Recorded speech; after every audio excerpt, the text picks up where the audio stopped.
Canadian. Interior Ralph's Supermarket Day. A frantic mother wheels a grocery cart with a broken wheel through the produce section. In the cart sits a very large, very loud 2-year-old. The frantic mother sees a sample plate of cut-up kiwis. 2 grams of protein, 6 grams of fiber, potassium, folate, vitamin A. Hey, this is fantastic. It's the miracle food.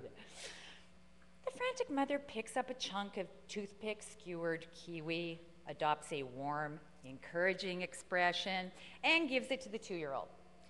The 2-year-old gives her a look of suspicion, puts the kiwi in her mouth. Frantic mother, what do you think, yummy special? The 2-year-old chews for precisely 1 nanosecond, spits the kiwi across the aisle. She fixes her mother with the serious stink eye and responds, yuck, she thought to herself. This was the moment I realized that Daddy and I were gonna have our hands full. At first, I tried to dismiss the incident. Maybe the fact that you kept referring to yourself in third person was a result of the massive quantities of time we spent reading to you.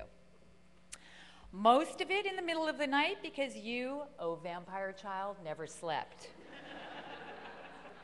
In fact, it got to the point where we were so tired of reading the kiddie books that we started reading you chapters of Nelson DeMille. If you ever get a burning desire to kill a mafia don or rappel out of a helicopter, blame it on him. But I digress. That moment in Ralph's was the first real glimmer I got into the flaming rainbow that is you.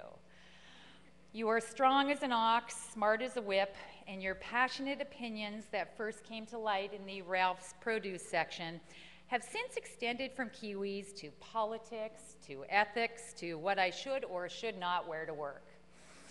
When you come into a room, everybody knows it. You excel in school, at swim, in debate. You are tall and blonde and beautiful with endless courage and boundless enthusiasm. Sometimes I feel like I'm raising Wonder Woman and it's only a matter of time before you get the boots and the belt, which no doubt will come from my closet. But here's the side of you that isn't quite as obvious. You give incredible hugs. That was always the first thing your teachers said in parent conferences, right before they said your desk was a disaster, and that they devoutly hoped you would use your powers for good and not evil. You have no idea the impact those hugs have. I remember a couple of days before Eloise died, I was sitting on the floor with her and I just lost it. I sat there and wept. You came over, gentle as a whisper, and hugged me tight. As my sobs subsided, you very softly said, "It's gonna be okay, Mama." And with your hug and those couple of words, I knew it would be.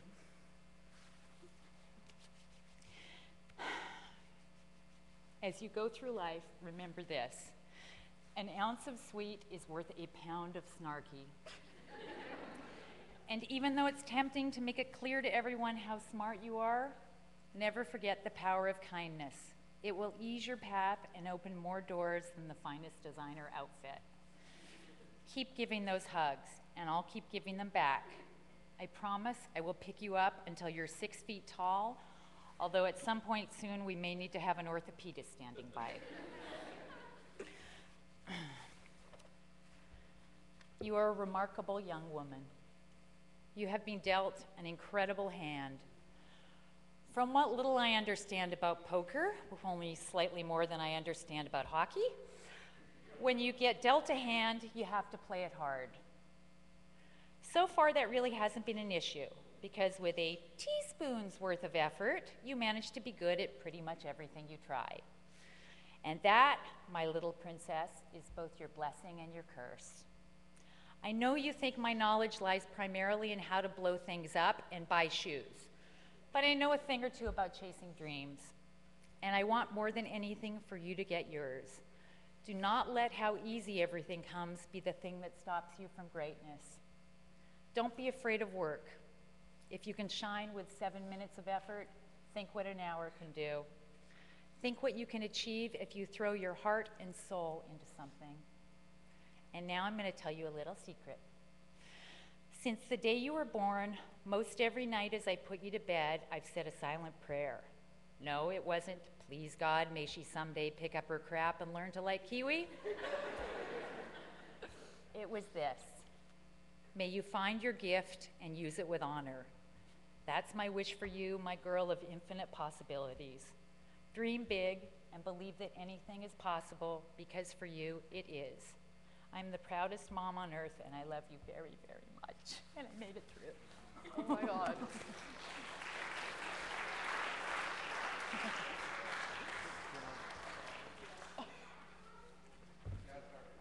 It's a hard act to follow, Dad. Oh. You too? I'm happy to say the over-under on crying was 5 minutes and Val won.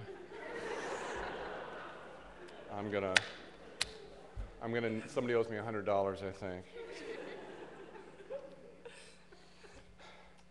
In 1996, after what seemed like a fun pregnancy, in the dead of summer, Remy was born on August 2nd. No. A few days later, we brought home our not-so-tiny little bundle of joy. She was sweet, mostly quiet, perfect child. She looked up at us and smiled, and our lives were changed forever. And then she started to cry. 3.5 years later, she stopped. And our lives were again changed forever. We have a joke in our family. Remy says, "Dad, was I a good baby?" And I say, "Look around, honey. You see any brothers or sisters?"